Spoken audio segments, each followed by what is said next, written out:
नमस्कार, जय हिंद. मी अविनाश कुमार, SP नांदेड. एक short demo दाखवणार की त्या दिवशी वोटिंगच्या दिवशी कसा आमची सुरक्षा व्यवस्था आणि काय गाईडलाईन्स राहणार. जे आमची बंदोबस्त जे आहे 200 मीटर पासून स्टार्ट होणार, त्यांच्या मागे पण आमचे बंदोबस्त राहणार, पण 200 आणि 100 मीटर असा आम्ही लाईन आणि आमची बंदोबस्त त्याप्रमाणे ठेवणार.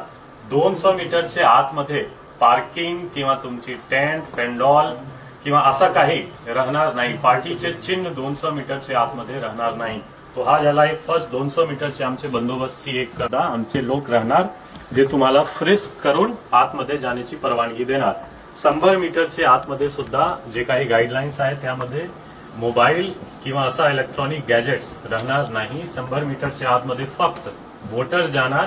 वोटर आणि जे कॅन्डिडेट्स किंवा त्यांचे रिप्रेझेंटेटिव्ह लिमिटेड वेळसाठी 3 वेळी कॅन्डिडेट्स किंवा त्यांचे रिप्रेझेंटेटिव्ह जाऊ शकतो. एक वोटिंग करण्यासाठी आणि 2 वेळा बघण्यासाठी की कसा आतमध्ये काय चालू आहे. आणि जे 3 वेळी कॅन्डिडेट्स जाणार त्यांची पण टाइम लिमिटेड ड्युरेशन फिक्स आहे. म्हणजे तुम्ही आतमध्ये जाऊन बसू शकत नाही. आतमध्ये जाऊन 3 वोटर त्यांची वोटिंग संपेपर्यंत तुम्हाला परत बाहेर यायचे आहे. म्हणजे फक्त 3 वारी जायचे आहे मॅक्सिमम आणि लगेच तुम्हाला बाहेर यायचे आहे. तो हा 100 मीटरची आमची एक बाउंड्री झाला जिथे आमची बंदोबस्त राहणार.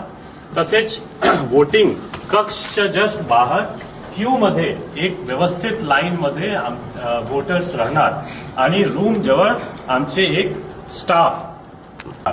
इथे पण आम्हाला जे गाईडलाईन्स फॉलो करायचे आहे की आतमध्ये फक्त वोटर जाणार आणि कॅन्डिडेट्स 3 वेळी किंवा त्यांचे रिप्रेझेंटेटिव्ह 3 टाइम्स आतमध्ये जाऊ शकतो जसं मी सांगितलं. आणि आतमध्ये जाऊन कोणाला टोकाटाकी करायचे नाही. कॅन्डिडेट्स किंवा त्यांची रिप्रेझेंटेटिव्हला फक्त ऑब्झर्वेशनचा अधिकार आहे. आणि तुम्हाला काही निगेटिव्ह ऑब्झर्वेशन आहे तिथे प्रिसाइडिंग ऑफिसर किंवा बूथ लेव्हल ऑफिसर राहणार. तिथे त्यांना जाऊन कंप्लेन करा किंवा आमचे पोलीस स्टेशनचे अधिकारी कर्मचारी राहणार, त्यांना जाऊन कंप्लेन करा. कोणाला पर्सनली टोकाटाकी करणे, कोणाला प्रश्न विचारणे, ID कार्ड दाखवा असा बोलण्याचा अधिकार कोणाला नाही. हा फक्त जे प्रशासन किंवा निवडणूक अधिकारीचे कर्मचारी आहेत तेच विचारणार. आणि आतमध्ये जाऊन सुद्धा जसा जसा गाईडलाईन्स आणि टेबल्स आहेत लॉ अँड ऑर्डर आणि पोलिसिंग पर्स्पेक्टिव्ह मध्ये आतमध्ये जाऊन कोणी व्हिडिओ, ऑडिओ किंवा मोबाईलची सेल्फी वोटिंग करताना काढणार नाही. अदरवाईज हा एक कॉग्निजेबल ऑफेन्स आहे आणि यावर आम्ही पोलीस स्टेशनमध्ये तुमच्यावर सिरियस गुन्हे दाखल करणार. तर आतमध्ये जाऊन फोटो, व्हिडिओज, सेल्फीज काढणे मनाई आहे, ते करायचे नाही. आतमध्ये जाऊन कोणा वोटर सोबत गोंधळ करणे किंवा त्यांना प्रत्यक्ष जाऊन मदत करणे जोपर्यंत प्रिसाइडिंग ऑफिसर तुम्हाला परवानगी देत नाही, कोणी दुसऱ्याला जाऊन मदत करणार नाही. तो हा झाला आतमध्येच्या 100 मीटर, 200 मीटर असा 3 गाईडलाईन्स आहे आमची, ज्यांचे की काटकोरपणे पालन आम्हाला करायचे आहे.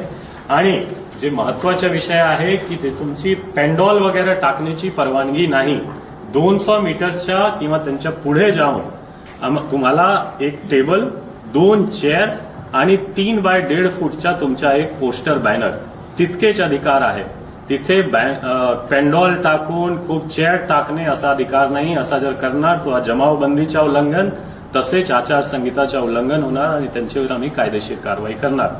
तो परत एक बार सर्वांना खूप खूप शुभेच्छा वोटिंग दिवसासाठी आणि काउंटिंग दिवशीसाठी.